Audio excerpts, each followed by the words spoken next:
May proyektong natoka sa akin sa isa sa mga kumpanya namin sa may Pampanga.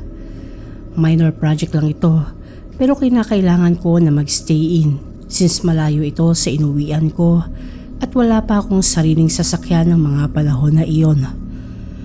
Ang proyekto na iyon ay isang maliit na dike o siltation sa loob ng isang planta. So nung nakarating ako sa site, agad ako nag-inspect roon. Pagkatapos ng trabaho, ay saka pa lamang ako nagtungo sa staff house. Sa staff house ako mag-i-stay habang ginagawa ang project na yon.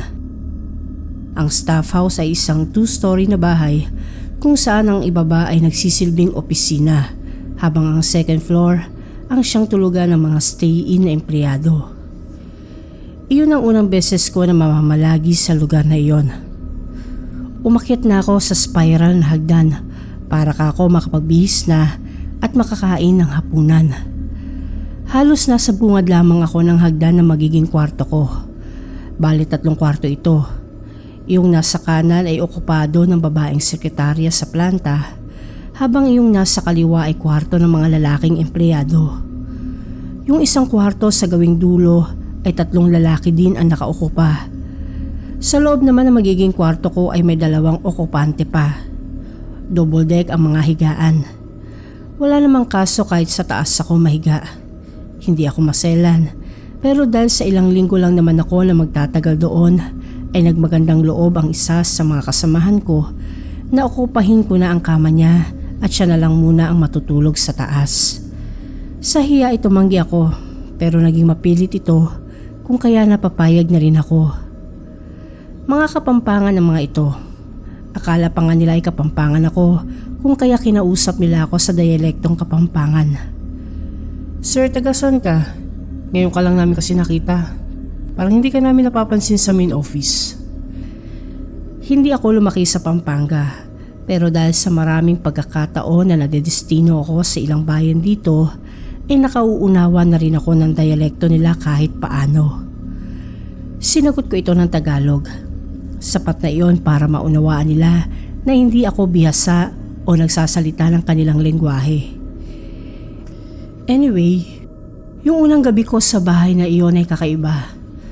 Andyan yung nakaririnig ako ng mga kaluskos at sitsit sa mga hindi mabilang na pagkakataon, lalo na pag naiiwan akong mag-isa sa kwarto. Hindi ko na lamang pinapansin ang mga iyon. Baka kako daga lamang o kaya insekto. Maya-maya pa ay nakadama na ako ng antok, kung kaya't nagdasal na lang ako, saka pumikit na. Kinabukasan ay kinamusta ng isa sa mga kasama ko ang naging tulog ko. Ito yung nakipagpalit ng higaan sa akin. Sinabi ko naman na ayos lang. Maingay lang kako yung mga daga siguro o kaya ibon na parang tumutuktok sa pader. Yun kasing pader sa second floor ay yari lamang sa Hardiflex, kung kaya't maingay talaga sa mga ibon na dumadapo. Nang masagot ko ang tanong niya ay wala naman na siyang sinabi at iniwan na rin ako. Lumipas pa ang ilang araw at ganoon pa din ang naging routine ko. Ang tanging naiiba lang ay kapag gabi na nasa kwarto na ako. Madalas kasi na ako lang ang naiiwan sa kwarto. Nalaman ko na may pinupuntahang inuman session ng mga kasama ko. Kenita mo abe. Minsan ay niyaya nila ako, pero hindi ako sumama dahil sa hindi naman ako umiinom ng alak. Sa mga pagkakataon na naiiwan ako sa kwarto, ay inaabala ko na lamang ang sarili ko sa harap ng laptop. Nanonood ng movie o hindi kaya ay nag-aayos ng mga design sa AutoCAD. Minsan gabi na abala ako sa pagbuo ng bagong design sa AutoCAD gamit ang laptop ko, ay nagambala ako ng isang figura. Actually, bago pa iyon, ay nakarinig na ako ng mga yabag sa pathway. Hindi ko na lamang inintindi dahil nga sa hindi lamang ako ang tao roon. Baka ako yung mga nasa dulong kwarto, so itinuloy ko ang aking ginagawa. Bigla ay nakadama ako ng panlalamig sa bandang likod ko. Hindi naman yung aircon ng sanhi noon. Basta iba. Pero dinedma ko na lang ulit. Maya-maya pa ay mataman ko na tinititigan yung isang coordinate sa AutoCAD na ginagawa ko. Tila kasi mali ang pagkaka-input ko ng evaluation ko dito, kung kaya't inilapit ko ang mukha ko sa monitor ng laptop. Dahil sa madilim ang theme ng AutoCAD, ay kita ko ang refleksyon ng nasa likod ko. Ganun na lamang ang pagkabigla ko nang habang minamasdan ko ang coordinates ay may refleksyon sa monitor na nasa tabi ng mukha ko. Figura ito ng mukha na may mahabang buhok.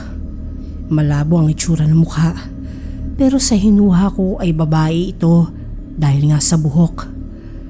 Hindi ako matatakutin na tao, pero nangilabo talaga ako kasi tila ba pinagmamasdan pa ni kabuuan ng mukha ko. Napansin ko din na bumubuka ang bibig nito na para bang may sinasabi. Mabilis ko naikilos ang sarili ko palayo sa monitor ng laptop at sa gulat ko ay ganoon din ang figura na nasa tabi ko. Sa pagkakataon na iyon ay nakita ko na nakasuot ito ng damit na kulay puti, dress at mahaba ang manggas. Nakatayo na ito sa may likuran ko. Pilit kong inaaninag sa peripheral vision ko kung may tao ba sa gawin na iyon, pero wala. Nasa ganoon akong sitwasyon nang biglang bumukas ang pinto at iniluwa nito ang dalawang kasama ko sa kwarto na mga namumula ang mga mata at amoy panis na chiko. Nagtaka naman sila pagkakita sa akin kasi nasa aircon daw ako pero nagtutubig ang mukha ko sa pawis. Tapos namumutla pa daw ako. Umiling na lamang ako sa kanaganda na para matulog. Dasal muna ulit bago pumikit at nakatulog na ako. Simula ng gabi na iyon ay palagi ko nang nakikita ang aparisyon ng babae na iyon. Hindi ko na lamang iniintindi at umuusal na lamang ako ng dasal sa tuwing nakikita ko siya. Nawawala din naman ito pagkadaka. Isa pang karanasan ko ay nang minsang madaling araw na nakadama ako ng pagkaihi. Nasa ibaba pa kasi ang banyo at hindi naman pwedeng sa bintana na lang ako umihi dahil matutuluan ang guard na doon nakapwesto sa tapat ng bintana. So no choice, kailangan ko talagang bumaba. Bago bumangon ay tinignan ko ang oras sa aking cellphone. 3:10 AM. Devil's Hour. Sambit ko pa sa isip ko. Pagkalabas sa hallway ay medyo madilim. Sa hagdan lang may ilaw. So bumaba na ako sa paikot na hagdan at nagtungo sa banyo sa may labas.